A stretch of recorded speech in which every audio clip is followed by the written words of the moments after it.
are now letting their own sex experience filter their peers to praise the wonderful environments they have worked with the context of this and religious affiliation demands, where for some are choosing to throw their practice rather than pay for conception. We can have to just sit like that and enjoy that scenario, but they want to put in the now single man they are very control. Everyone to consider that this criminal activities are going to take it. Well, this was something related to the dream of the children who get activity as in this is something that the children are exposed to the physical as well. That are to I'm not doing that. And that's exactly what we have been experiencing to these young children who are now also running their own education records. This is how education about starting to children from a young like 9 years old, are really young into now facing violence or safety, as well as the black boxes away to the doctor. It's not even the business practice so one of the really in the system of the education and the very self-protective engagement also there in that community outside the school. So what they're doing outside is exercising the inside.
But we made it progress doing saying that not amount to be solicited in there.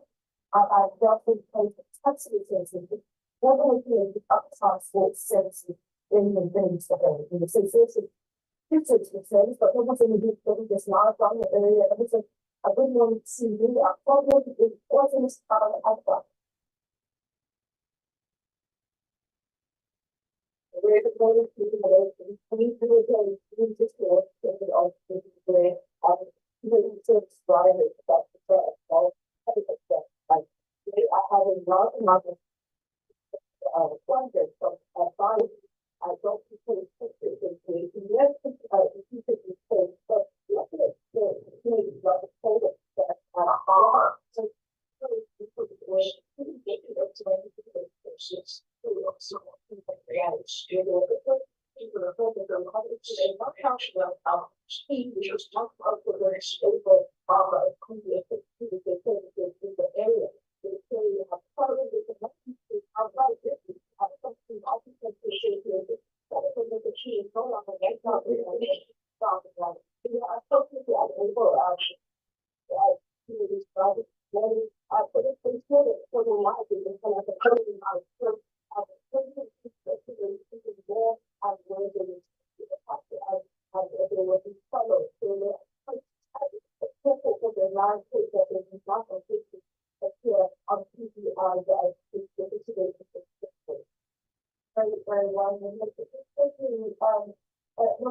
what's more important is seeing the deal with it.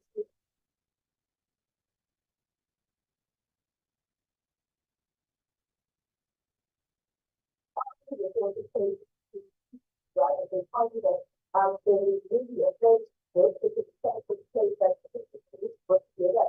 If there's a so if the police how it's practical and it's practical, and they are actually accepted all the stuff and, going around the world, and, taking a risk for the life.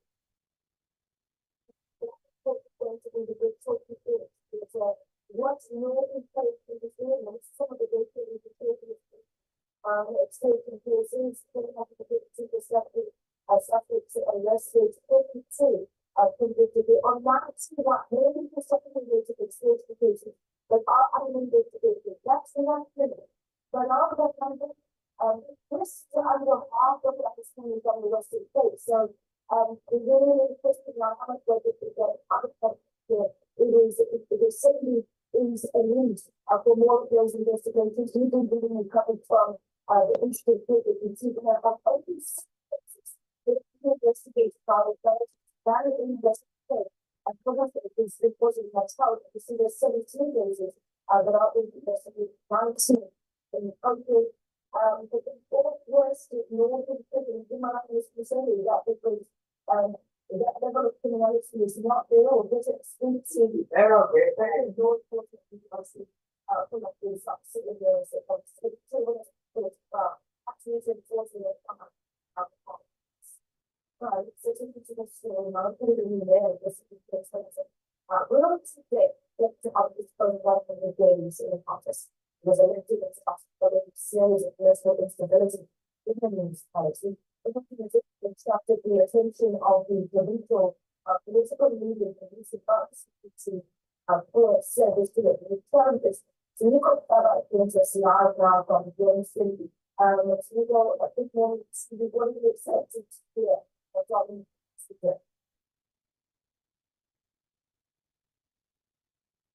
One is the other country guys are too able to force the council about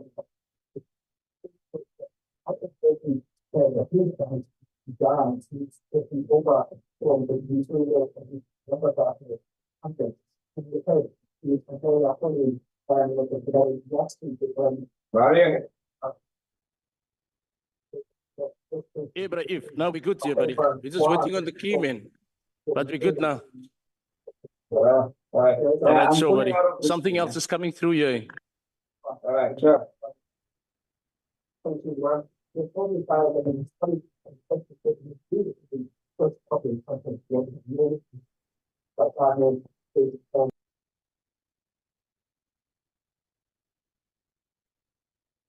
Gee.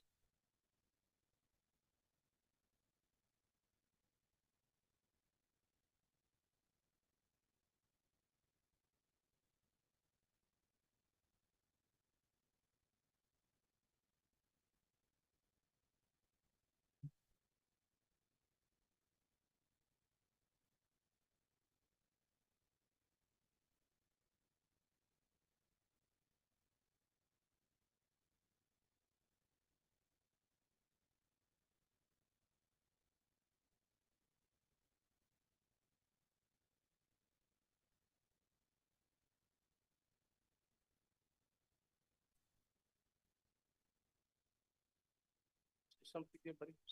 Something. The mic, the mic, the mic. Press the mic, press the mic. Yeah. Other side. Stephanie. I heard. Stephanie. What? It's fine. Thanks.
Jerome, you good?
Nice, last silicon likewise.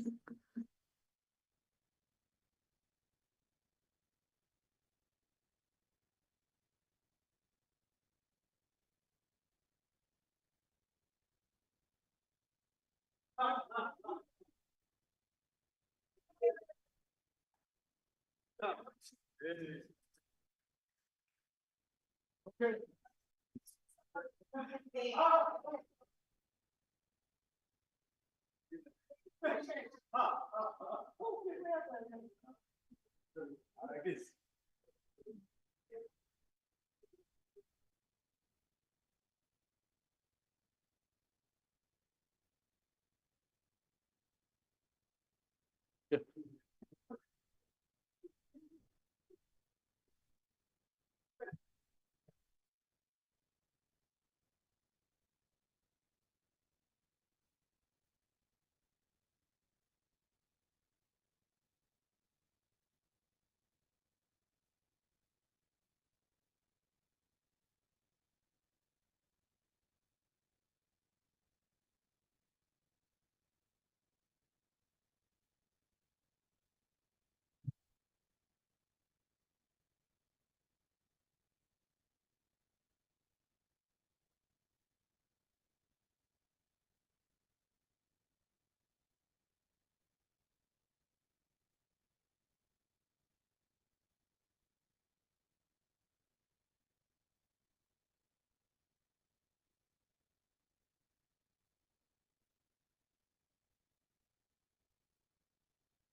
Good morning, colleagues. Could I request you to please take your seats?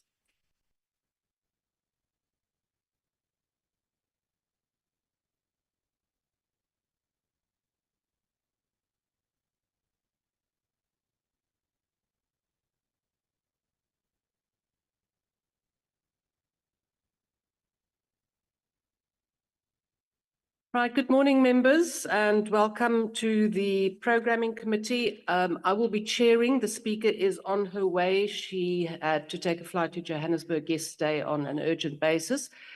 She has landed at the airport, but is on her way here. We will therefore proceed with the meeting. We will start, well, before I get to apologies, I also want to give a special word of welcome to the newly appointed Chief Whip of the MK Party, Honorable Manye. Welcome in your new capacity here in the Programming Committee. We then proceed to apologies. Mr. Kasu, have we received any apologies? Deputy Speaker, no, I have not received any apology.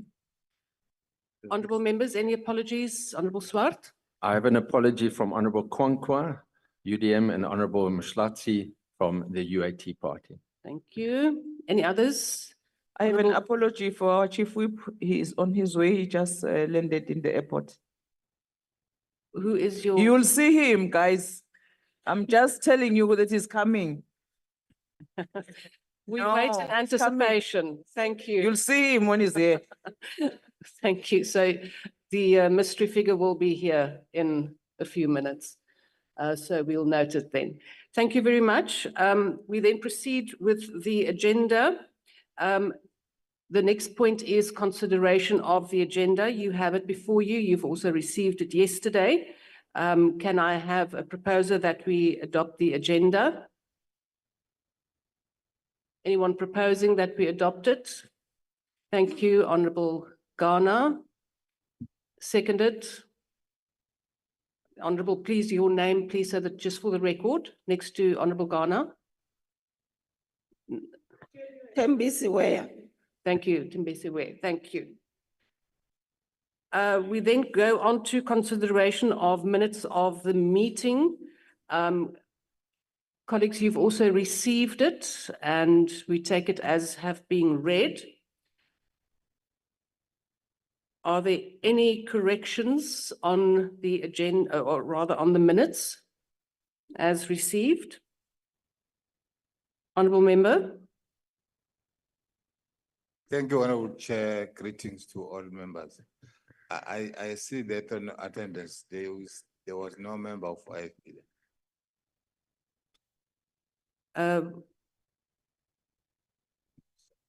Hadebe is, And the chief was there. Hadebe, the name is there, so that is correct. Yes, he is on the minutes. Any other corrections? Could I have a proposer that the minutes be adopted? Thank you, Honourable Tlakude. Seconder. Thank you. That is the member Kojani. Thank you. Kojani. PA. Thank you. That being adopted, we now go on to the matters arising, and I'm going to hand over to Mr. Kasu. Thank you, Honorable Deputy Speaker. Honorable members, there was a matter of resolution on party funding. The Speaker had committed to write to the Chair of the Portfolio Committee on Home Affairs to attend to the matter and to report back as soon as possible. Speaker has done that. The letter has been addressed to the committee chairperson.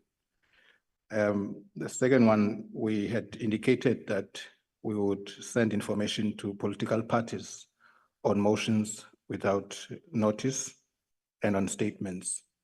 We have done that as the administration. Also, we had a session with political party staff to political parties on the same issue. We took them through the procedures, and we are always available to assist political parties with additional information on these issues. We were also asked to attend to the matter of timeframes applicable to legislation. We have done that. We have a presentation, Honorable Deputy Speaker, that we will make when we get to bills. We'll take the committee through that presentation.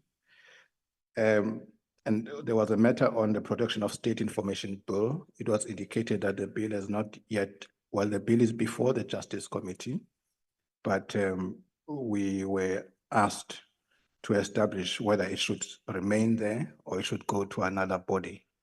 And that matter is still receiving consideration. And in essence, the choice is between justice and an ad hoc committee. And a political decision will have to be taken on whether the bill will be done by justice or an ad hoc committee should be established to deal with that bill. We're not ready with a decision there. We're still consulting. And then there was a matter about prioritization of legislation. The speaker had committed that she would address correspondence to committees to prioritize legislation. That has happened, but House Chairperson Frolick might have something to say on that, with your permission, sir, ma'am, if he does want to say something.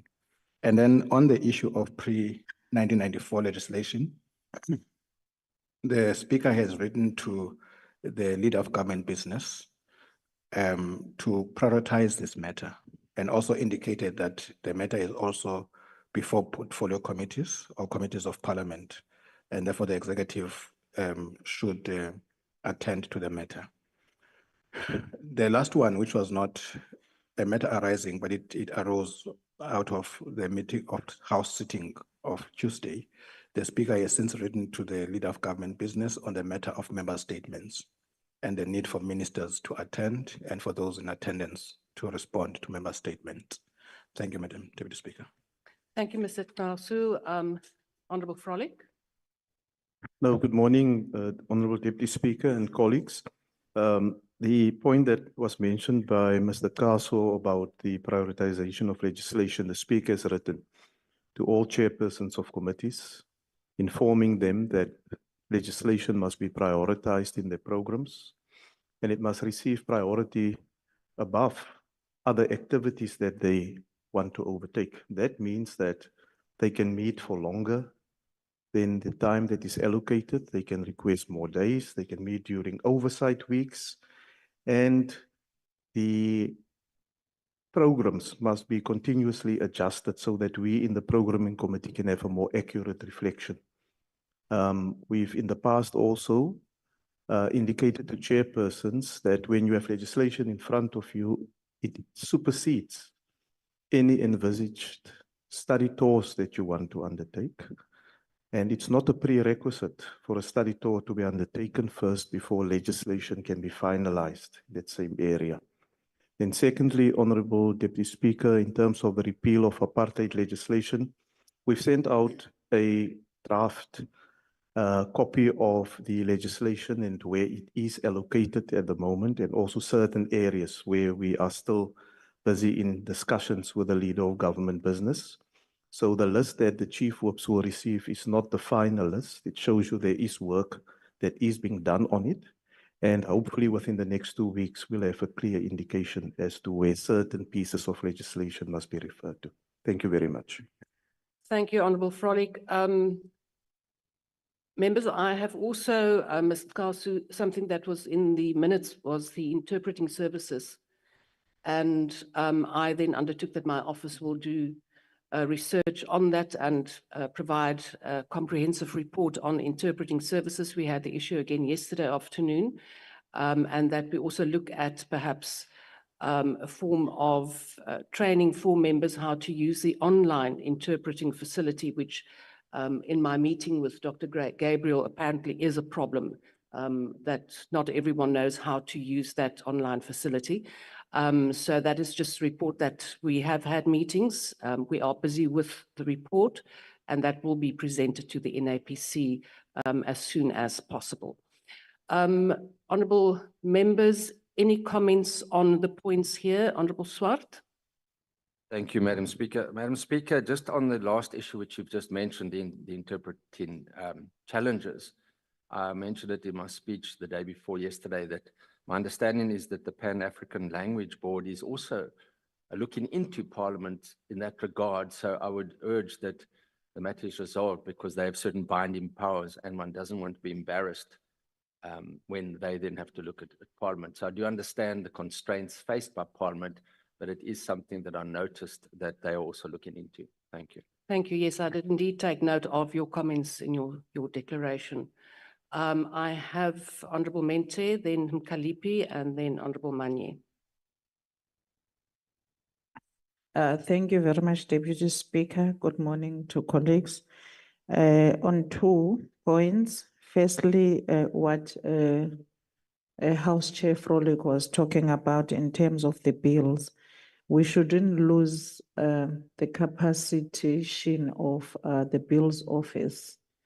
Because the reason why also committees tend to delay prioritizing legislation in their committee program is because there's a lack of availability in terms of legal to come and assist, because you ought to have a legal office assigned to that committee to present, advise, go back, research, as and when the committee members are making new inputs and new angles on how the bill should be suitable for the beneficiation of our people.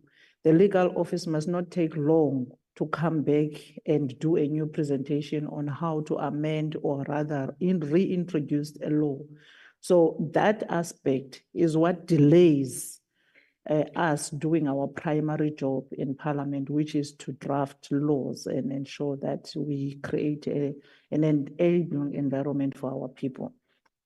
So please, I don't know who's in charge of that, either you, Deputy Speaker, or the Speaker. We have to find a way of capacitating a bills office. Then number 2 is on the issue of translation. We have translators that are here, but languages at times, they are not all available. But then there is an issue of subtitling, even for those that are watching at home, because South African Sign Language, there's too many of those sign languages. If ever people pay attention to how the sign language is, there's a South African sign languaging, there's other countries sign languaging. So many people, in particular our deaf community, cannot follow Parliament because the language that's there suits a certain group of people. The others that are learning it from elsewhere cannot follow it. So subtitles tend to help in that aspect. So we need to also introduce that into the translation of what is happening. Thank you. Thank you, Honorable Mente. Yes, that is very important, and that is something that we are looking into in terms of subtitling and the implementation or utilization of artificial intelligence in that whole thing. So thank you for that. Then in terms of the legislation, Mr. Kasu, you are dealing with that particular matter and the specific points where there is a delay in the processing, and that will also be addressed there. Then I have Honorable Mkalipi. Thank you very much, Deputy Speaker. Good morning to colleagues. On the issue of repeal of apartheid legislation, last meeting, we asked the specific committees that is dealing with this issue and the chairs of chairs. I don't know if he's still the chairs of chairs. He said he's going to come with a report in this meeting, because I further said that we need to also to tell our members in those specific committees. After this, we are going to have a caucus of our political parties. So we need to go and tell our members that they must also be having this information. So if you can get that one. I want to make a follow-up on the reserve bank bill that I raised last time on this platform. Can we get a status of that bill as it was raised in this meeting? And then on the issue of the interpretation, Deputy Speaker, even on the previous meeting of the programming, you said this matter is in your office. And I ask you, what is the time frame? Because each time when we have a sitting, this issue is being raised. Even yesterday, it was raised even on the meeting to say that there are no interpretation that is taking place. Can we please tell us when are you going to address this matter? Or just tell us the time frame so we can have an understanding as members. And also the issue of member statements. Yesterday it was a big issue, not yesterday, I think on Tuesday, when the ministers were not available in the house. I know that chairs of chairs addressed that matter, but it's not enough, because we come here, we raise issues, but it seems as if we are just raising issues for the sake of raising issues. It was unacceptable what has happened on Tuesday. The program was issued in due course, and everyone knows what there will be member statements according to the program of parliament, and still there are no ministers to respond on the member statement. And when the chairs of chairs push to say, please, can the ministers respond? They just waffle. They just waffle. They were just saying nothing, not responding on the member statement. So I think that we must say something as this programming committee, because we are here to work. We're not here to play.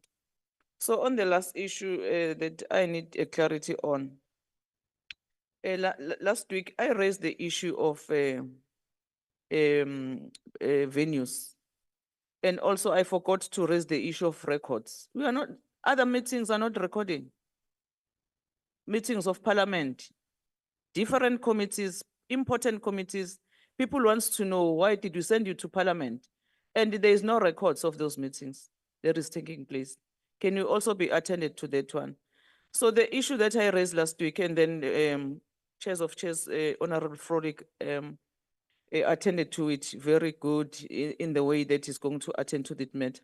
You know, from that S23 or S35, I can't remember, that I was complaining about, the intervention that Parliament made, you sent us to a castle of good hope, is worse than what I was complaining about. Members before arrive on the venue, it was raining, people were struggling to climb the stairs. It was a worst nightmare for 2 days for the committee. You don't love members of parliament. You really don't love it, because parliament is supposed to go and check the venue first before you send members of parliament there. It was so embarrassing. And other people, we have to delay the meeting. One, the transport, the coordination of the transport for members is a nightmare. The meeting is supposed to start at 9. Buses arrive around 9:20. Members must be taken from here to that place. And you fail to understand why there is no coordination of transport whereby members can be transported in time. You ended up starting the meeting very late, and you are pressure. There's a pressure of time because you have to come to the house to do the work. The sitting is taking place as well. I don't think there is something that we are taking very serious as members of parliament on this time. So Deputy Speaker, I'm putting to your table to say, all the issues that you are raising here is because we get a feedback from our members. Can all those things taken into consideration and be corrected? Thank you very much. Thank you, Honourable Mkalipi. Yes, you raised quite a number of important points. I'm going to take them one by one. In terms of the time frame for the in-depth study on the interpreting services, I already started, and I don't want to say next week because there's still a lot of work to be done, because I really want to do a thorough costing of the whole process as well, because it's one thing saying we want this and you put it on paper, in theory it looks lovely, but there's no money for it. So it has to be realistic. So I think if we can look at probably in 2 weeks' time that we have an in-depth document, comprehensive, that this committee can then look at and what is feasible. Then in terms of statements and the presence of ministers, Mr. Kasu has referred to that. The Speaker has already written to the Leader of Government Business, and that matter is receiving attention. The Reserve Bank bill, if I can then ask Advocate van der Merwe, once we look at the bills, whether or Dr. Twala, when we look at where we are with that and reply to that, the Reserve Bank bill. The venues, yes, that is an ongoing problem that we do have. We will look at it from our side, Mr. Kasu, but also then Honourable Frolic in terms of scheduling and the venues that are scheduled if it's off-site. The records as well, we will have a look at to see whether records are being kept and how it's kept. We will look into that particular matter. And then also the apartheid legislation, I think perhaps Honourable Frolic can just quickly also just point to the intricacies and the complications in terms of dealing with that kind of legislation. Thank you. Well, thank you, Honourable Deputy Speaker. Just to repeat, as I've said earlier, the list has been distributed. It's a draft list. There are certain pieces of legislation that we, at this moment, cannot allocate to a specific committee. As I've reported earlier, the matter is being discussed with the leader of government business office, and hopefully within the next 2 weeks, we'll know exactly where that will be allocated. So if you check your inboxes, Andrew have sent it out this morning. It should be with all the chief whips. But Honourable Deputy Speaker, some of those pieces of legislation also have an impact on the post-94 dispensation. And if you just repeal and Parliament take a decision, which it shouldn't do, is to say that let's repeal all of them in one go. You will have the collapse of post-94 legislation because the primary acts was pre-94 and certain amendments was done subsequently since 1994 to those pieces of legislation. So we must really look at it very, very carefully so that we do not have unintended consequences, not only on institutions of state, but also on private companies in the country. So those are some of the intricacies that we are dealing with. The second one, Honourable Deputy Speaker, deals with the allocation of venues. That is deemed to be an administrative function. But I see the secretary is here, and I want to make a request that the person who's responsible for identifying these venues, that I requested already a meeting to meet with the person. I think it's Mr. Sipoko, right? So that I can personally go and have a look at some of the venues, because from where I'm sitting, I cannot comment on what the state of the venues are that's outside of Parliament, so that we have a clearer understanding of the challenges that members face when they go to those type of venues. Thank you very much. Thank you, Honourable Frolic. Then I have Ms. Honourable Manyi. Thank you, Madam Deputy Speaker, and good morning to you and to the House. If you will just indulge me, Madam Deputy Speaker, because I'm still new here and in this role. So I want to push an envelope a bit on the issue of the interpretation, based on the fact that my understanding is that all of us here are public representatives.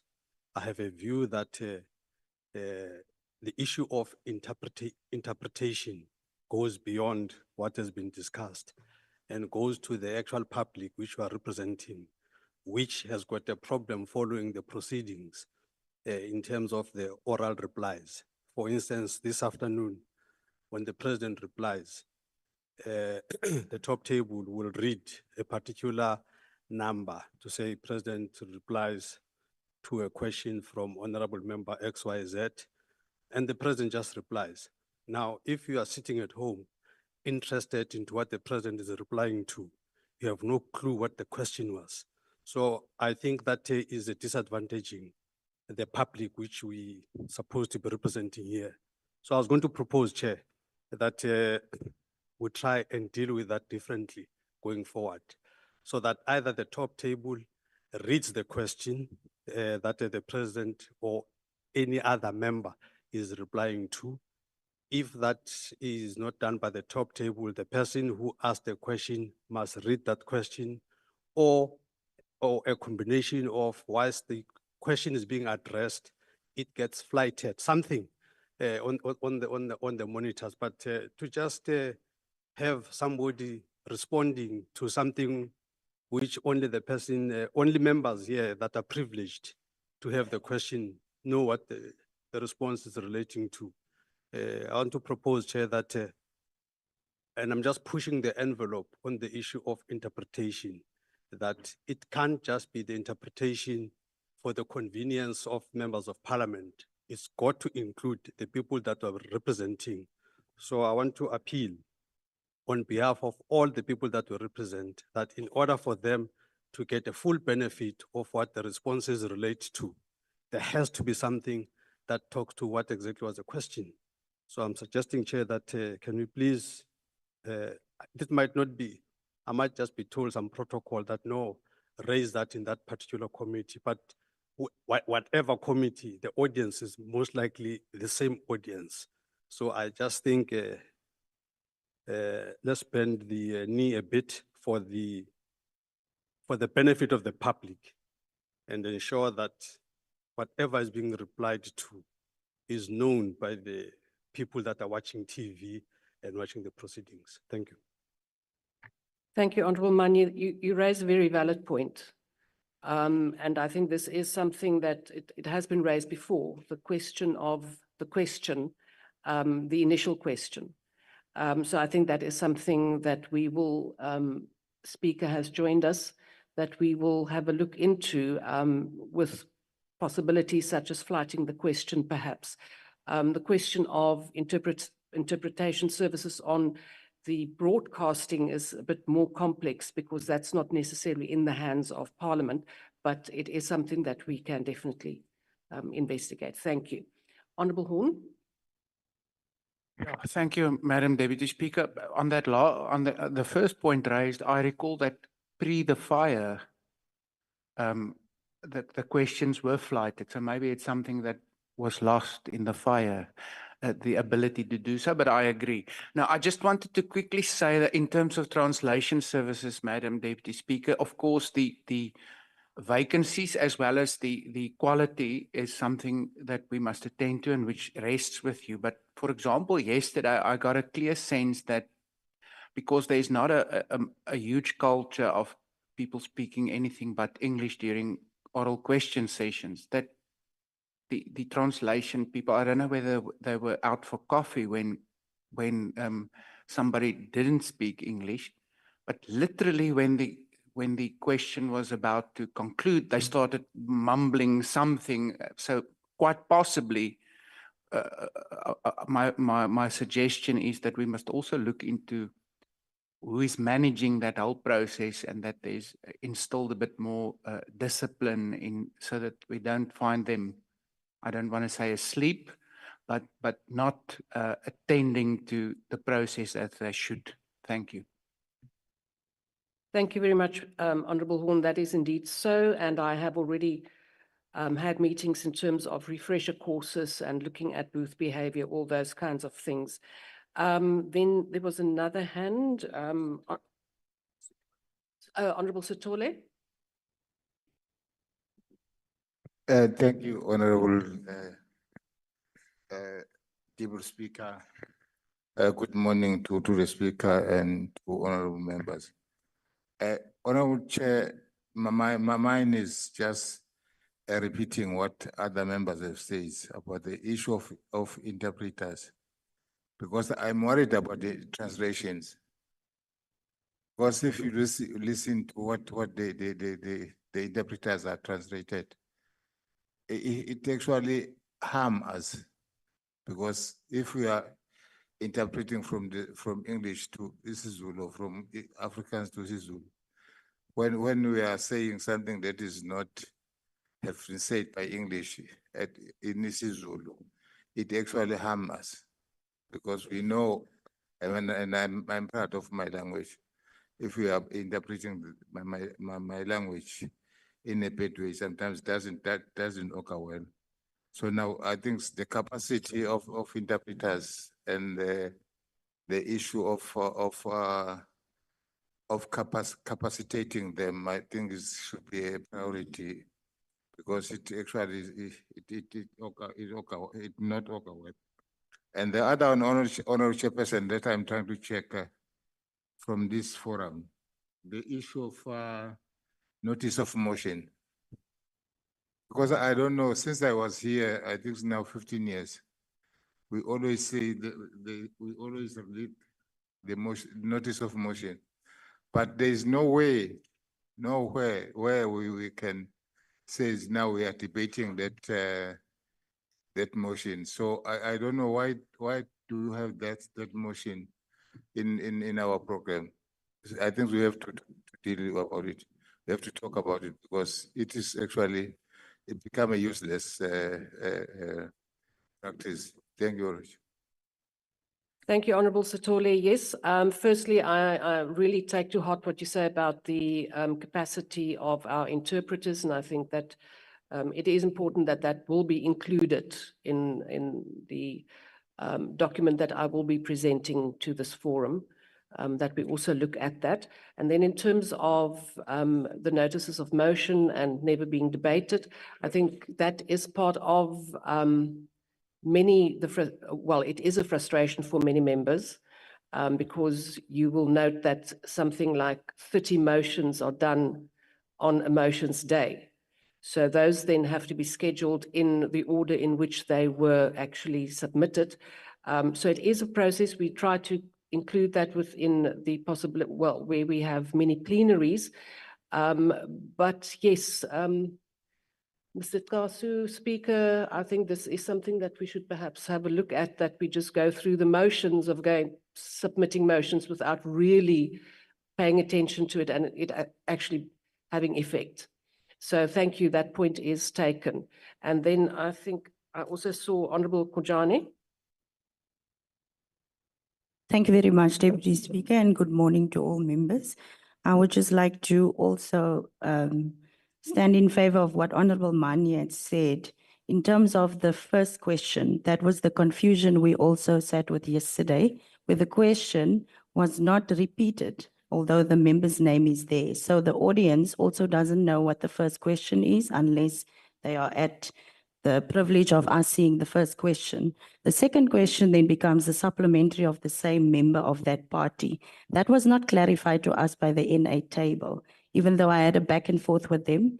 And in terms of the clarity, I think it would just assist, especially new members or new political parties, if there is more detail-oriented things instead of just saying, for instance, on one document, it says prioritize. So they don't say prioritize the question. You would assume they mean prioritize the date. So in the induction, we were also not taken through those kind of sessions or rules. So it makes it a bit difficult for us to understand the process and what we had sat with yesterday. We also had a meeting, including the MK party on Saturday, concerning notices of motion and motions without notice. And some of these wording is confusing because you would think without notice would mean without having to submit the question. And the explanations are not as detailed for us to understand. So not to delay the process of us having confusion or putting our members at liberty to be embarrassed or look like they don't understand. There needs to be more clarity in detail for us to understand. I have scheduled a meeting with Mr. Plaatjes, but even when we had a back and forth about this, it was still unclear from what we were expected to do, especially yesterday and in the plenaries leading up to this week. If there can just be more clarity or inductions or members that are able to be assisted in person and not over the phone, because some information is lost. And they continue sometimes with the meeting on the guise that you understand, or perhaps being frustrated for having to explain something a few times that they understand from their expertise and not ours. So if we can just look into maybe possibly scheduling it into the induction so that we do not sit with an issue later on when we do have plenaries. Thank you very much. Thank you, Honourable Member. Yes, that is also critical, and I'm quite aware, especially in the start of a new parliamentary term, that we do have these kinds of problems, and that the processes and the way in which things are labeled are confusing, but we will also definitely make work of the whole issue of assistance for different parties in this respect. Thank you. Members, I'm going to close this point now so that we have to proceed. We all have caucuses starting soon. So we will now ask Speaker, do you want to come and chair? You are more than welcome. No, you can proceed, Deputy Speaker. Indeed, the point you are raising, I was just looking at the time, notwithstanding the important issues that members are raising, just to remind them that 10 o'clock, all party caucuses are supposed to sit. But also maybe an issue which is just an advisory again to members, that support staff of parties, they sit that side, not in the meeting where the parties are designated to sit. It's just a reminder to all of us that our party support staff. Hiya. Thank you. Thank you, Speaker. Secretary to Parliament, would you like to respond to any of these matters? Thank you very much, Madam Deputy Speaker, and good morning to Madam Speaker and honorable members. On the three issues that relate to administration, the first one raised was the Good Hope, not Good Hope, the castle. The castle, indeed, there were problems that members experienced, and the weather didn't assist yesterday. So we are informed that the air cons were not working, and you can imagine the weather yesterday because of the historical nature of the building. The carpets were also not in good conditions. And I had a meeting with the team that handles that yesterday. So we will review all the venues that we presented as external venues. And House Chairperson, we would also make that report available. I've had a meeting with the team that handles that. On the issue of transport, for certain committees that don't sit at scheduled departure times on the buses, yesterday again I had a meeting, and we also scheduled that meeting similar to the NAPC, like 8:30. We're able to intervene this morning and provide the alternative in terms of shuttles so that members are here. We had the same experience on the Scopa, and we are attending to areas where the buses from their normal scheduling, we will work on an alternative transport arrangements so that we remedy those. On the drafting office, we have also worked on a concept framework on those areas of capacity. Ideally, we need 5 to 7 drafters. And I'm working with the legal team on this matter, and we're meeting tomorrow to iron out specific areas where we can provide relief. The last part, Madam Deputy Speaker, the issue of interpreters, we presented these to the Chief Whips Forum last week, various options that relate to how we want to intervene on that area. And indeed, we've got capacity limitations, we acknowledge. We've got 27 interpreters. And ideally, on any sitting of 18 committees, which is a standard sitting, we need about 41. So what we do, we augment by external capacity. What we have experienced in the last 2 months is that with simultaneous sittings that have taken place July, August, if we were to provide capacity to all, we need about 396. And this is the acknowledged issue that at this moment, we are looking at those budget issues, and the executive authorities attending to matters broadly on the capacity of Parliament on core business. Thanks. Thank you. Honorable members, Honorable Speaker. Thank you very much, Deputy Speaker. Again, it's just a reminder to parties to give the names to the Members' Interest Committee. That is the committee that really helps us to deal with some of the detailed issues like transport and accommodation in residences and so on. It used to be called QCF, and it falls under the responsibility of Mr. Horn. And I would really advise that parties assist us so that that committee can be set up in order to really make sure that those matters are attended to timeously rather than us waiting for the Chief Whips Forum or the Programming Committee. Thank you very much. Thank you, Speaker. Yes, the Member Support Forum, as it is now called, also deals with these matters, but I think if there's an urgent matter that Honourable Horn will deal with that. Honourable Horn? Yeah, thank you, Madam Deputy Speaker. I can just confirm that I think I don't want to say there was an arm wrestle, but the consultations with the NCOP as to the composition was concluded, and Mr. Kasu informed me that he will be writing, if he has not yet, to all parties to now nominate so that we can get the support forum up and running. Thank you so much. We then proceed with item number 5. Yes, Honourable Mente. Sorry, Deputy Speaker. I thought I was going to ventilate this particular item when we get to committees, but since this STP has touched on it, I think it is now suitable for me to do it. I hear what the speaker is saying, that we must forward names for members' interest, but this one is not about members, it's about the work we do. It's not about us moving up and down, being comfortable and all. It's about what we do. So in Parliament, we draft the committee work and agree on what has to happen. And upon agreeing, we're dependent on Parliament to make sure that we implement that which we have agreed on effectively. But our effectiveness now is hindered by the availability of transport.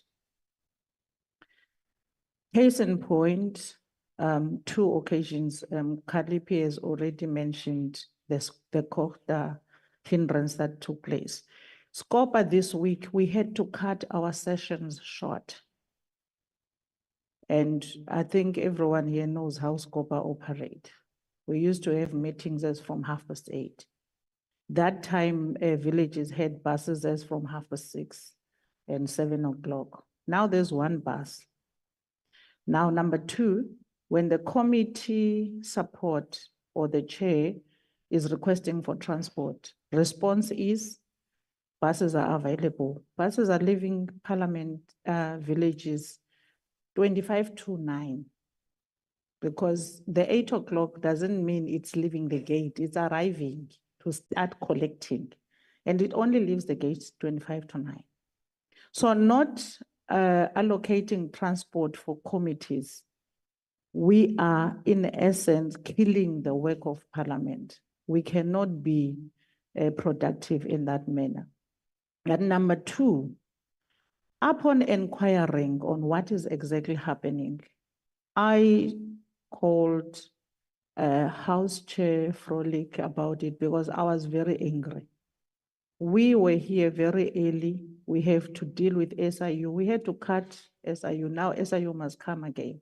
Even if we were to schedule it for later, there was no transport provided for us to work later. But the worst part was that particular responsibility of transporting members of Parliament doesn't lie with Parliament. It lies with Public Works. There's a disjuncture which doesn't make sense. It's very senseless. We can't schedule how Parliament works, and then we're dependent on Public Works to implement our availability and work method and everything else. It's very much unacceptable. So I do not understand, because Secretary of Parliament couldn't give me answers. He said, I will check with the department responsible for this. And it's really not acceptable. That aspect of work can be solely in the hands of Public Works. That one of villages and everything, that's fine. But us getting to Parliament and getting from point A to B in order for us to do the work of Parliament cannot be dictated to by another department, which we oversee, by the way. So if we have to oversee it and it doesn't want to provide transport, it may just keep us at bay and we sit at home, do nothing. So that's another thing I'm really pleading, Speaker, that that particular function must be removed from Public Works. It must come to Parliament so that we do the work of Parliament to the fullest. Thank you. Thank you. We actually spoke about that yesterday in our meeting with the Speaker. So Speaker, if you would like to reply. Thank you very much, Deputy Speaker, and thanks, Honourable Member, for raising the issue. For me, I think it will take us to deal with this matter and ensure coordination, because what ought to happen is that Parliament tells Public Works its program, its times. Public Works doesn't decide on its own on what time a bus comes. So I think there's a mismatch between ourselves and Public Works on how we communicate. Secondly, Parliament does provide, and it should, shuttles when some committees are meeting earlier or even meeting later. And that's where we agreed with Honorable Frolik that we need to talk to the chairpersons so that we know exactly their program, so that indeed transport as it must is actually arranged. So while there might be some issues, but I think also even from our side in terms of how we communicate with Public Works in terms of the needs. Even if we look at shifting that function to Parliament, you'll still have to have a better understanding in terms of coordination about buses. Before, as you say, Honourable Member, you used to have first bus at 6:30, second bus at 7:50, the next one at 7, and the last one at 8. And that was the scheduling that Parliament had worked on with Public Works. I may not know now what has been that conversation. And I think that's the conversation we need to have, because it is us who know our program, and it is us who must be able to say to Public Works, these are the times. The issue of taking over the function, yes, we will have to address it, but it follows functions follows the money. So we'll have to engage as well as Treasury in terms of taking over that function, but also within Parliament on how that function is managed becomes critical. But I'm saying even before that happens, we can still address the issues now. What we need to do is better coordination with committees together with Public Works. So we will address the issue, Honourable Member. Thank you. Thank you, Speaker. Members, we are going to move on now. We're moving on to reports, the committee section. So Dr. Ganyaza Twalu, if you can do the committee section, and Dr. Mbata, if you can then proceed with the bills. Sorry, Deputy Speaker, I thought the Speaker will also cover the issue of recording in meetings. Speaker, we were told even in our meeting that we need to bring the quotation if wants to our committee to be recorded. And the committee must discuss that quotation from various people who are going to record the meetings. Yes. Who said that? Yeah, please. Is it the secretary of the committee? Yeah, please comment on the recordings of meetings, Speaker. We will have to have a bilateral so that I can get the detail from you. Who said that? How? Thank you very much. Deputy Speaker, continue.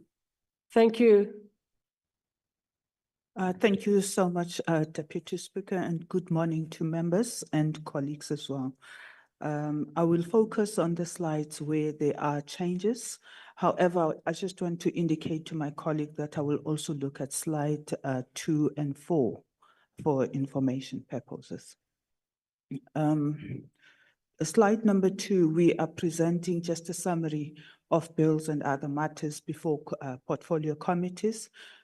We have 12 bills before committees, and 8 of those are Section 75 bills, and 4 of those are actually Section 76 bills. We also have statutory appointments and petitions that are before committees as well. If we can go to slide number 4. On slide number 4, if I can maybe just provide some information there. We reported last week that the committee has requested the socio-economic impact assessment from the PBO, that is the Budget Office, and they are still awaiting that socio-economic impact assessment. We have also asked the committee to develop a full program in terms of how it will process that bill, and that information will be reflected in our report in this meeting next week. If we move to slide number 14. Slide number 14 is a bill before the PC on Communications and Digital Technologies. That is the South African Broadcasting Corporation Bill. We reported last week that they had a briefing from SABA, but the committee then included other agenda items in their program, of which they receive a briefing from the department and also an analysis of the public inputs when the bill was actually advertised for public participation purposes. Moving to slide number 17, we're reporting on the statutory appointment relating to MDDA, and that is before the Portfolio Committee on Communication and Digital Technologies.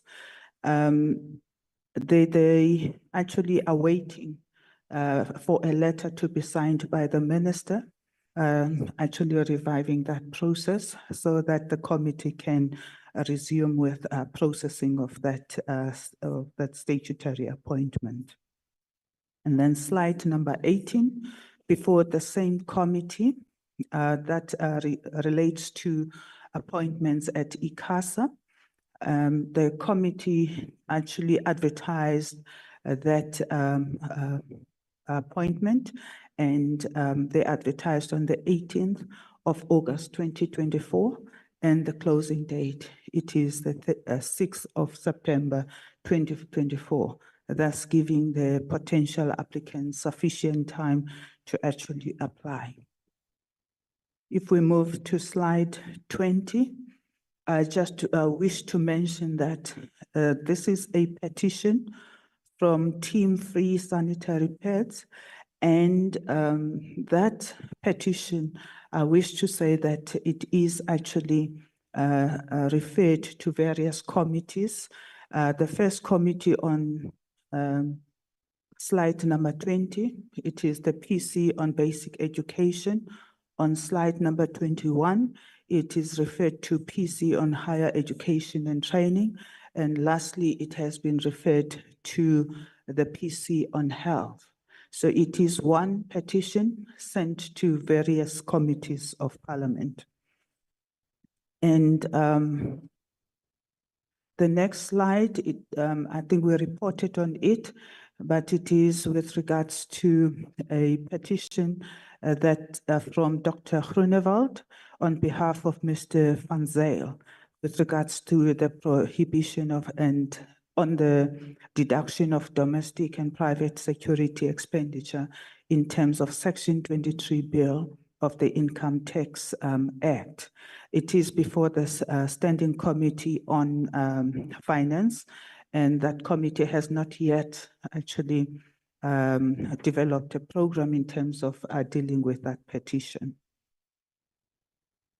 Then slide number 24, it relates to the apartheid legislation and what we are planning to do as committee section with regards to it.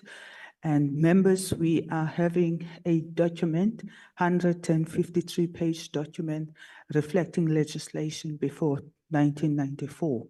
In that document, there is 1,850 acts stated in it. And we have actually asked the content advisors and secretaries to sift through the document so that we can see the relevant portfolios that will be dealing with those acts, and we send information to the ministries as well. So we're going to produce a standard letter to be sent to the relevant ministries regarding this task, and when we do so, we will attach the document and the letter that has been written as well to the departments before, so that they can try and give us information with regards to that. And the request would then be that They give us a progress report on a quarterly basis so that the section can be able to also report in this meeting on the progress that we are doing there. And we have requested that all managers need to monitor this process to enable reporting. Thank you very much. Good morning, Honorable Deputy Speaker. Good morning, honorable members. Our report will only focus on slide number 2. Maybe let me mention, honorable members, that we haven't received any new draft bills for processing in Parliament. We have the old information of the 12 bills that are before committees, which is 10 of which are executive bills and 2 are private members' bills. So we are monitoring the 12 that is before Parliament, and so that we can process their second languages if they happen to be passed. Thank you. Thank you very much. That is then the report from the committees as well as the bills before Parliament. There is another item that we're also going to look at now, and that was also, my apologies, on request of members, and that is the processing time for legislation. So if I can perhaps just ask then, Advocate van der Merwe, you are going to deal with that, and there is slides for that. You also have it in the hard copy. If you can, you may proceed. Thank you, Deputy Speaker, and good morning to the members. Members, with this presentation, you also received a report which has a lot more detail. I don't think there's enough time to go through that whole report. So what we're presenting to you is really just the highlights. If we can go to the second slide. I think you're showing the old version, but let me speak to the second slide. We started off by the steps in the legislative process. So when we look at the legislative process, in order to understand why it takes as long as it does, it is necessary that we consider what is required for a bill to pass from introduction. So in the report, you will see a lot more information, but just from highlighting, it starts with an introduction that is announced. There could be a first reading.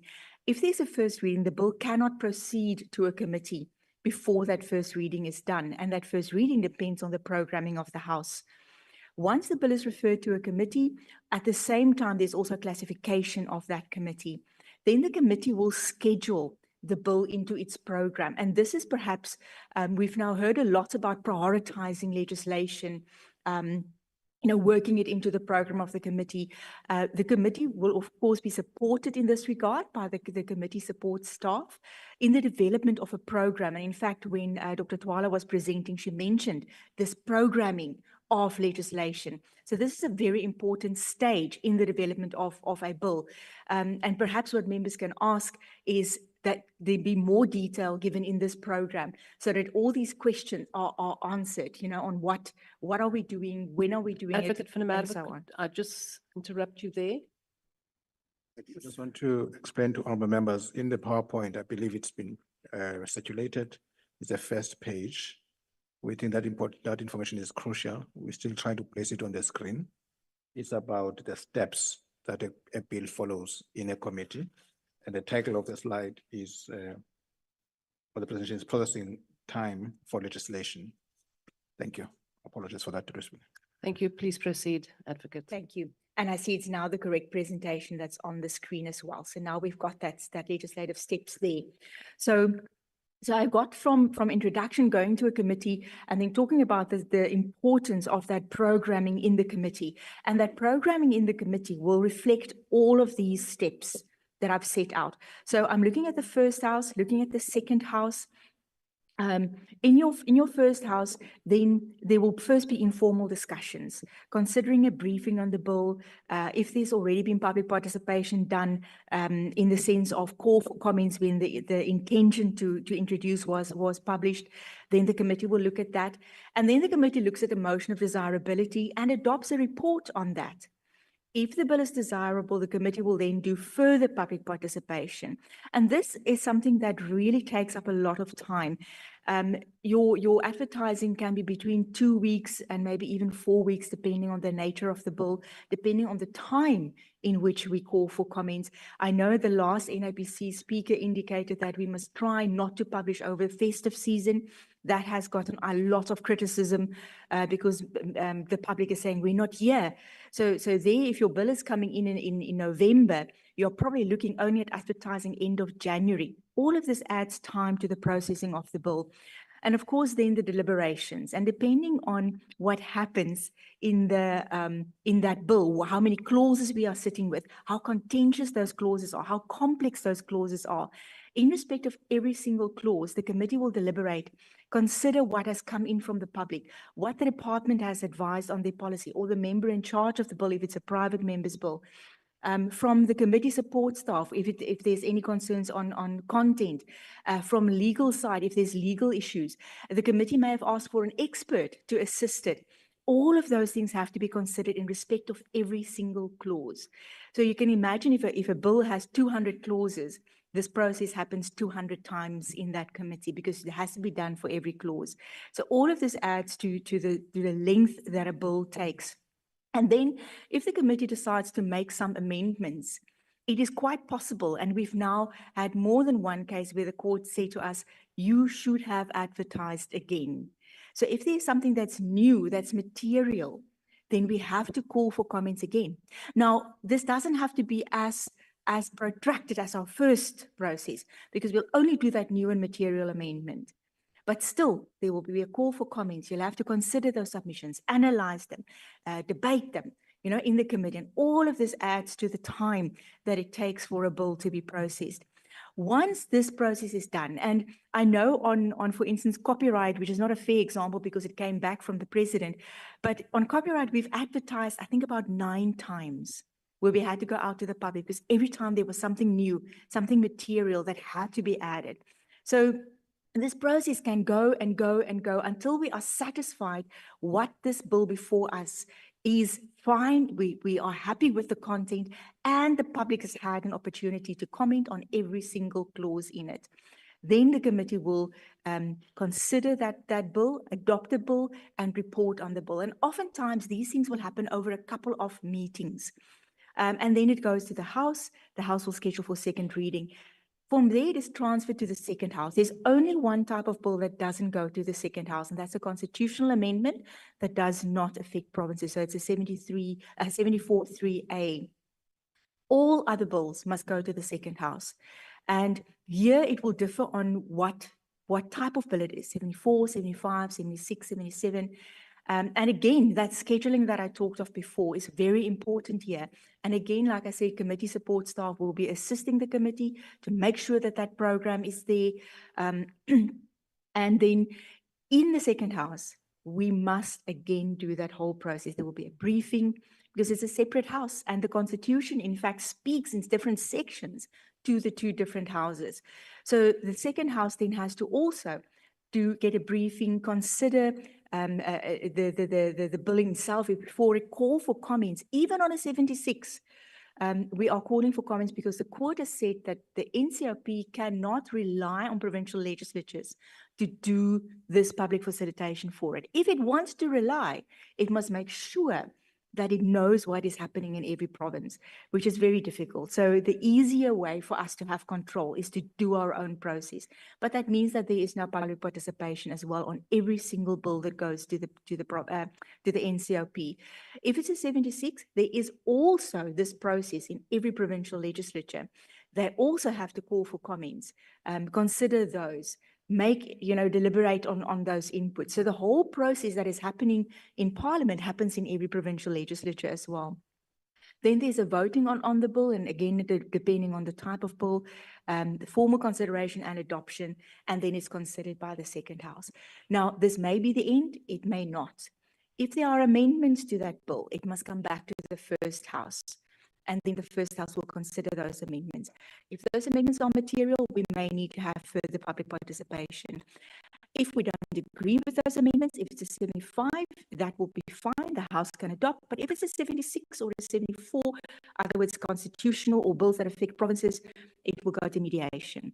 So there are a number of steps in this process. It is really not a straightforward process, but there's a lot of it for in order to make sure that we've got checks and balances in going through this. But if you can go to the next slide, what has happened is that with the review of the joint rules, in order to make sure that bills are prioritized, Joint Rules 245 and 246 now indicate that there are timeframes for various categories of bills. So a 75 and the constitutional amendment that's only being passed by the Assembly must be processed in 24 months and all other bills within 30 months. If it isn't possible to achieve this period, then they can ask for extension. If we can go to the next slide. This slide just speaks to the general statistics, but I think if we can go to the slide 5 to actually look at the statistics, I'm not going to go through them specifically, it's just numbers, but these numbers indicate why the joint rule speaks to 24 months and to 30 months. The next slides just speak to case studies. So I'm also not going to speak to them because it's just to show the introduction and the actual time that it took for each bill. And if you go through them, you will see that they range from 5 months for a 74 that didn't go through both houses, to 24 months, 16 months, 28 months, 52 months. It really depends on the nature of the bill, the content, and how long that bill is. Thank you very much. Thank you very much, Advocate van Merwe. I think that gives us an overview of exactly what the process is and how long it can take. Honourable Speaker. Thank you very much, Deputy Speaker. Just to indicate that this was a request made by the MK Party last week in the programming committee, trying to understand why bills take so long. So we then agreed that we'll come to the programming committee just to outline the steps so that all of us can have an appreciation what actually goes on into this thing that at the end we say it's a law. And I think it was a useful information just for everybody. But as the timeframes are indicating, it says within 24 months, within 30 months. But if a bill is not complicated, but it has followed at least all the steps, it can happen as it is indicated that in other legislation, it may even be lesser than that 24 months. Thank you, Deputy Speaker. I just thought that background was important as to why we had to go to this detail. Thank you, Speaker. I think it's also important that members here also convey this to the members in their caucuses so that there's a thorough understanding of how legislation works and what the timelines are. We have to proceed, Honourable Mente and then Honourable Horn. Now, thank you, Deputy Speaker. Firstly, on the committee section report to House Chair, the status of the Reserve Bank bill remained that status for like over 12 months before last Parliament was closed.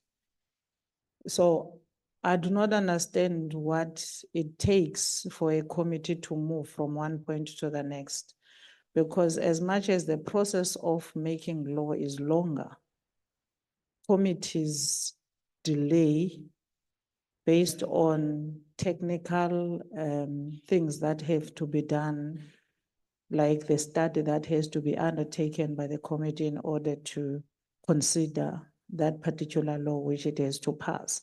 But it takes forever and without an explanation. So I would like to appeal to the chair of committees that these things in committees must be followed up. We can't have a law that is stagnant on the same status for more than 2 months without an explanation.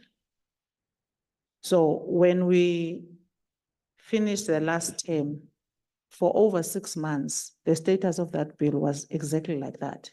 It's now starting from where we left it off, and we are not expecting the next 2 weeks to still be sitting with the same status. something has to happen, or there should be a communication from the House Chair that all the laws that are now being sent back to committees, they must change the status when they come back. We can't have the same thing, reading the same thing for 2 months. That's number one. Then number two, on the apartheid laws that we have to repeal. I see the recommendations that are made there that the ministers now, relevant ministers will start writing letters to them for them to refer back. And I feel like we are now shifting our primary function to other people. And I think we can have a better remedy than what we want to do, a remedy of having a draft resolution to say we must have an ad hoc committee that is going to do prioritization of the laws to be repealed. And then we start working with those things and then push them to committees for committees to finalize, because we have no control over what happens in the executive. They might take another year to respond on, okay, all the laws that belong to the Department of Justice, I will look at them after 6 months. I'm busy with something else. All the laws that belong to basic education, no, I will look at them after a year. I don't have time. That's a space we cannot really dictate to them on what, when and how to do things. But we can find a remedy from our side. And I'm appealing that let's then utilize the remedies that we can have at this side, and we have a lot at our disposal.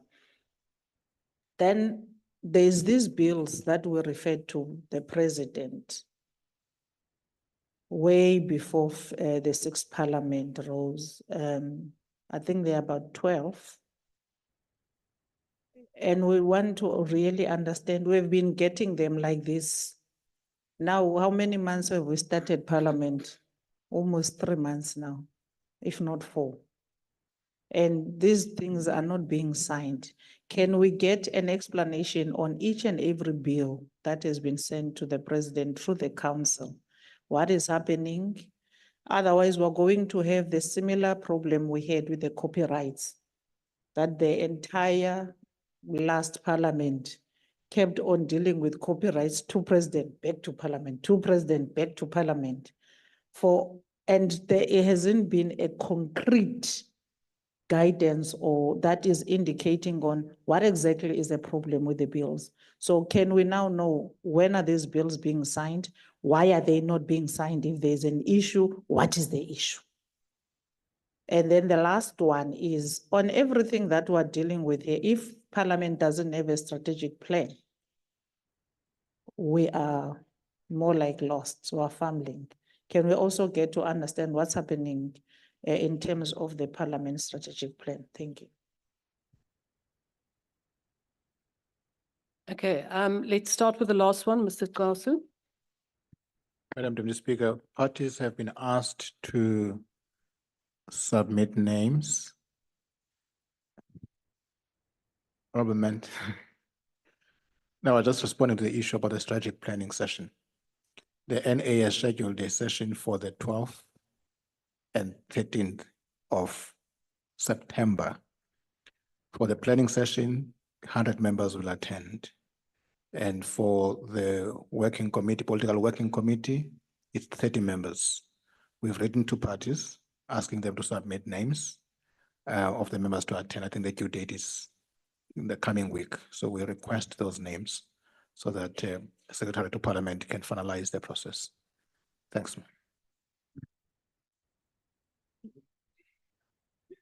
The venue will be confirmed. It's 12 and 13 September. Honourable members, let's proceed. I think the points taken on the, or made on the apartheid bills, Honourable Frolick has referred to that, and I think he will also come back to the NAPC with a report specifically on that, and also looking at the suggestions made. The strategic plan we have looked at. The matter of a report on the bills that were sent to the President for him to sign. I think that is not a matter that we can dictate and that we can get any reports on in terms of why specifically he has not yet signed that, because it is now with the executive, with the president. Honourable Horn. Yeah, thank you, Madam Deputy Speaker. I'll be quick. I'm on the statutory appointments. The one that I already identify as missing in the report is, of course, the Deputy Public Protector. But the more pertinent issue I want to raise is a suggestion that we, maybe on a quarterly basis, get a report as to those who we have appointed in the past whose terms is about to come to an end, so that we try and prevent the situation we've had previously of vacancies really being in those offices for months on end, and proactively start those processes. Thank you. Thank you, Honourable Horn. I think that is a very good suggestion. Dr. Twalu, I'm sure that you have taken note of that, Speaker. Thank you very much, Deputy Speaker. Just to indicate to Honourable Mente what we have sought to do on the side of the Speaker's office to really ask committees to expedite on legislation. We've written to all chairpersons and indicated that they need to give priority on legislation that has already been given to them. And we'll be getting reports through the House Chair as well as the Programming Committee when reportings are done, to make sure that portfolio committees do prioritize legislation as part of their work, so that we avoid the issue you're raising, that the matter takes longer and the status doesn't change on where legislation is. So all committees were written their chairpersons last week from the Speaker on matters of legislation. Thank you. Thank you, Speaker. I think we will now have to proceed to programming. It's almost 10 o'clock. Honourable Dugmore.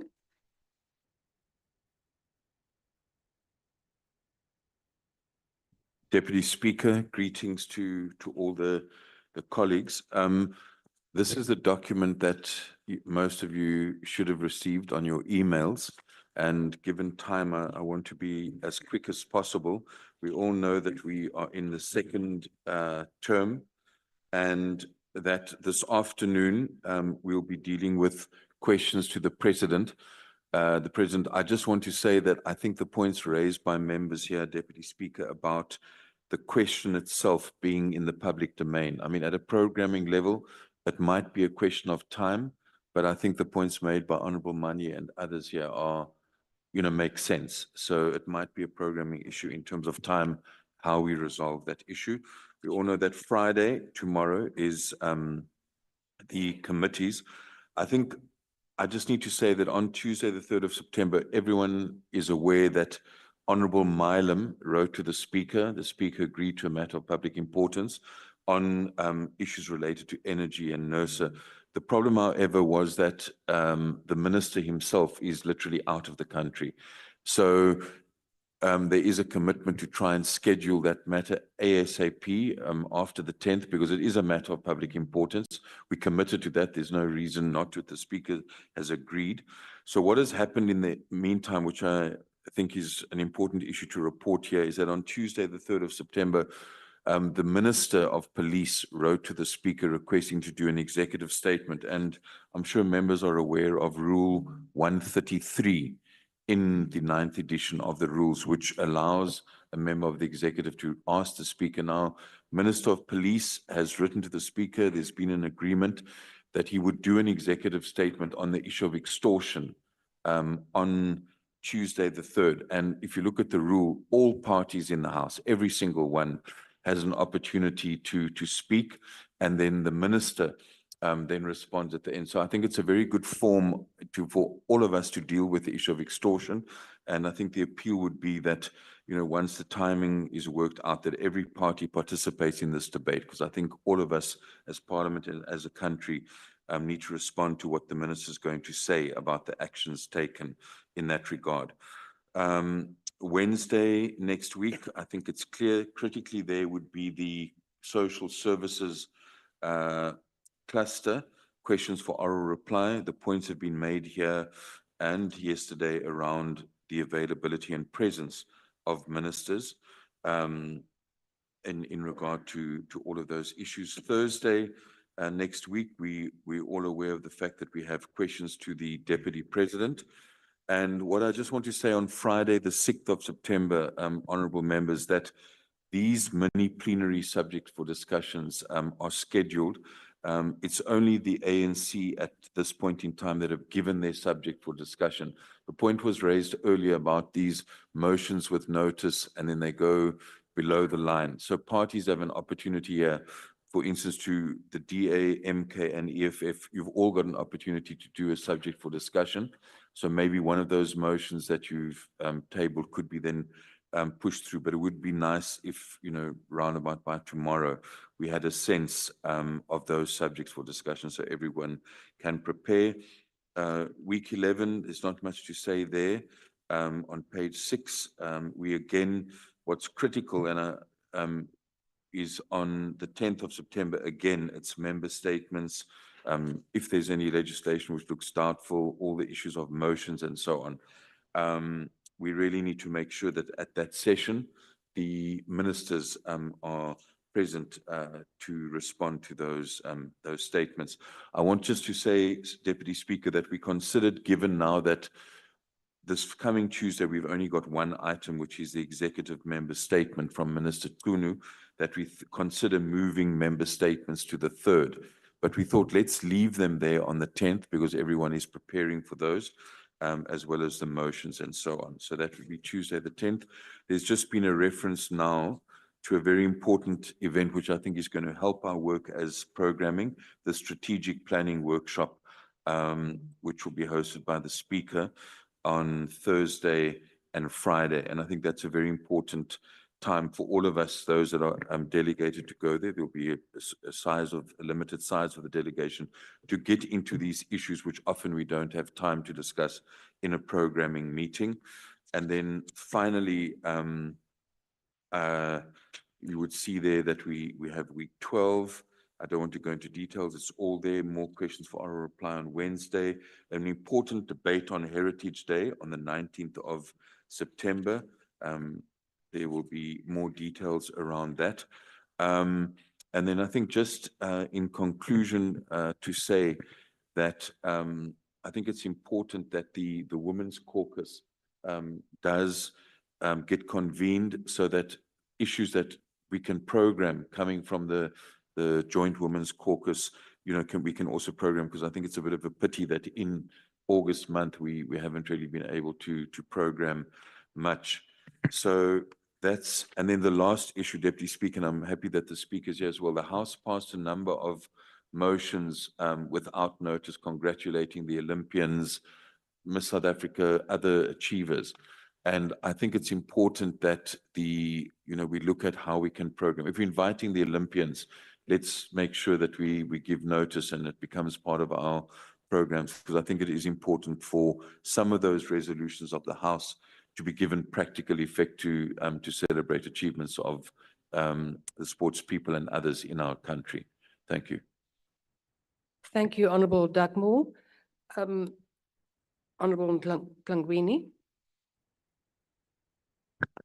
Thank you very much, Deputy Speaker. I think the previous speakers have covered on the question, but there was one issue as well, Deputy Speaker, that we must address, and it becomes somewhat embarrassing. It's the quality of answers that ministers are giving to questions that members take the time to respond. And these are issues that are coming from constituencies.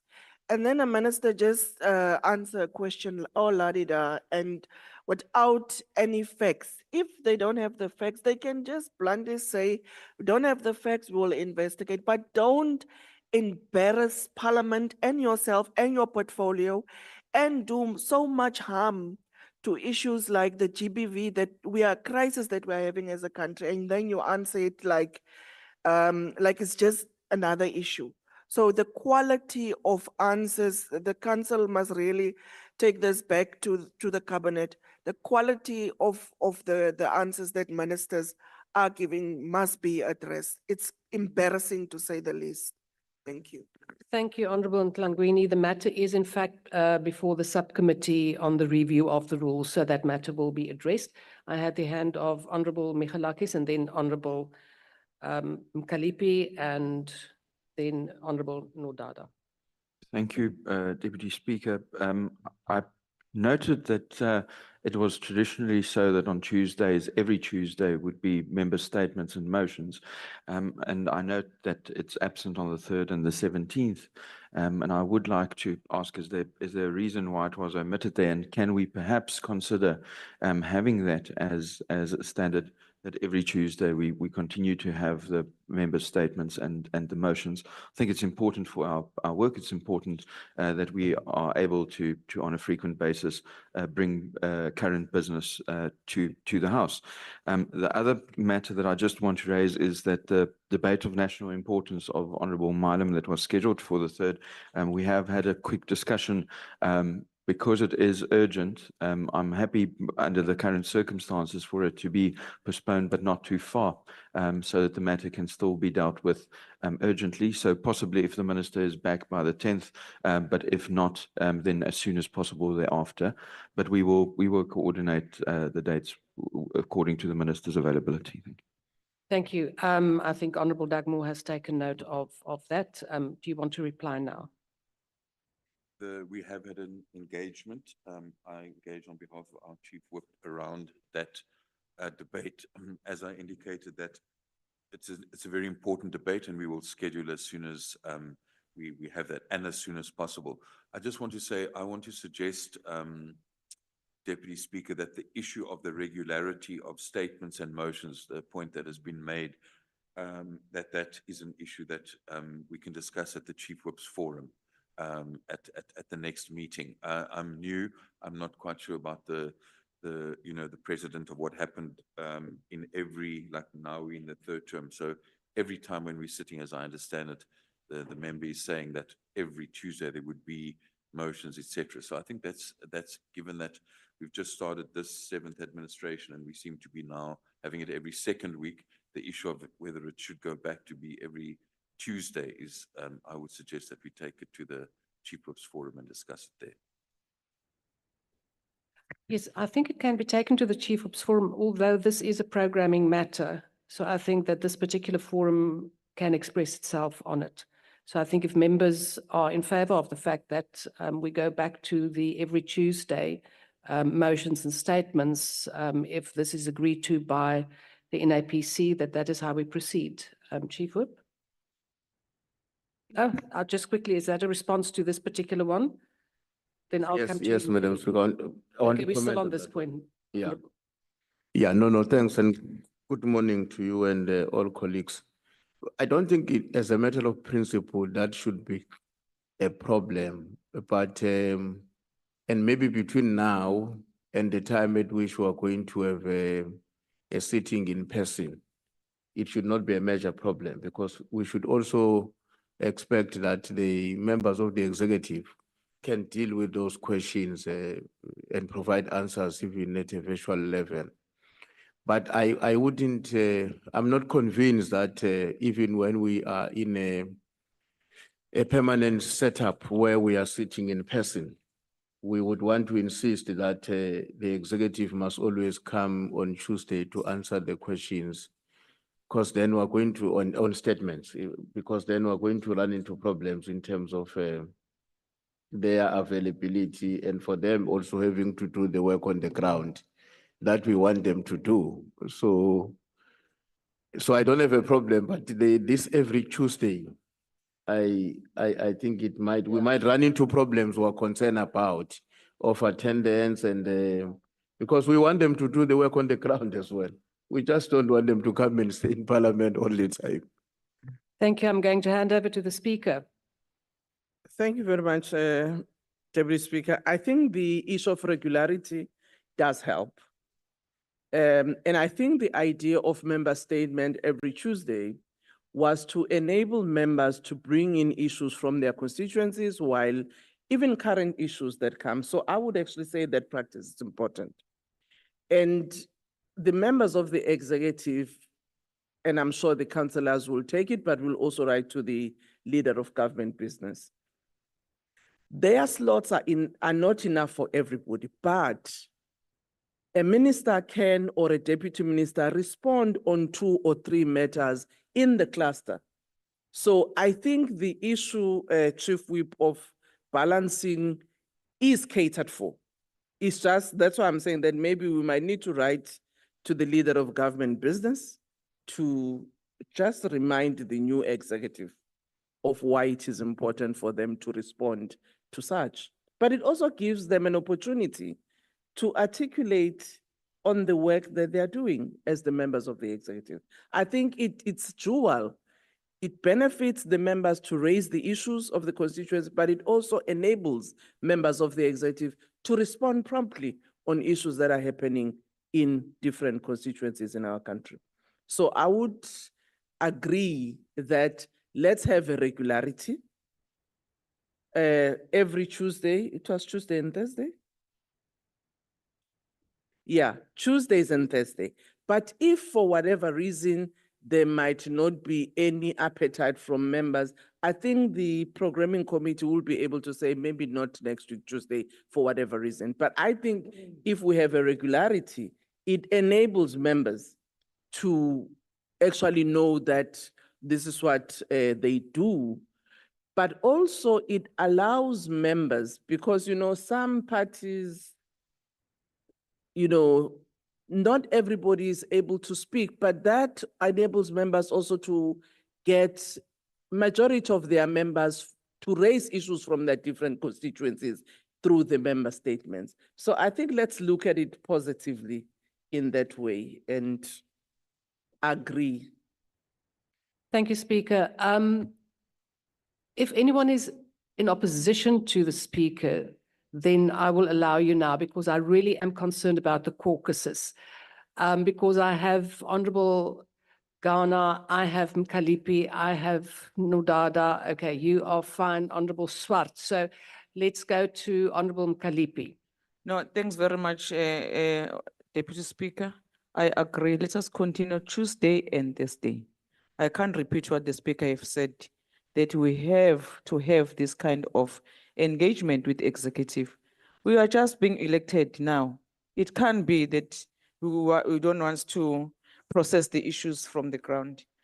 Deputy Speaker, I want to understand on the program, the international relations and external bodies, who is going to those, this thing? Because as the EFF, we're not consulted, and we don't want to see anyone going without being told why are we left out. That is one. Secondly, on Tuesday, can I get a clarity? This statement by the Minister of Police, are we going to engage with it or not? Because it's not clear here on the program. And thanks for corrections here on the program. On the 6th of September, we have our slot because the previous programming was indicating that the slot is going to IFP, but now is corrected. Thanks very much. Yes, thank you. In terms of the statement, police statement on Tuesday, parties will, as Honorable Dagmo has said, they will be able to make declarations on that. I think it was first Honorable Ghana and then Honorable Swart. Okay, so you fine, Honorable Swart? Very briefly, Chair, just for clarity, so is this decision kicking in from next Tuesday or not, as far as statements is concerned? Because it's just around the corner. Thank you. Honorable Dagmo? I think there's been a clear direction here from yourself and the Speaker, but I would suggest that we get into that from the 10th. Yeah. Okay, that gives us sufficient time to inform our caucuses today. That brings us then to, right, Honorable Majosi. Thank you, Honorable Deputy Speaker, and good morning to all colleagues. The Speaker, Honorable Khalip raised an issue about international relations. I think that matter will come, will inform members on which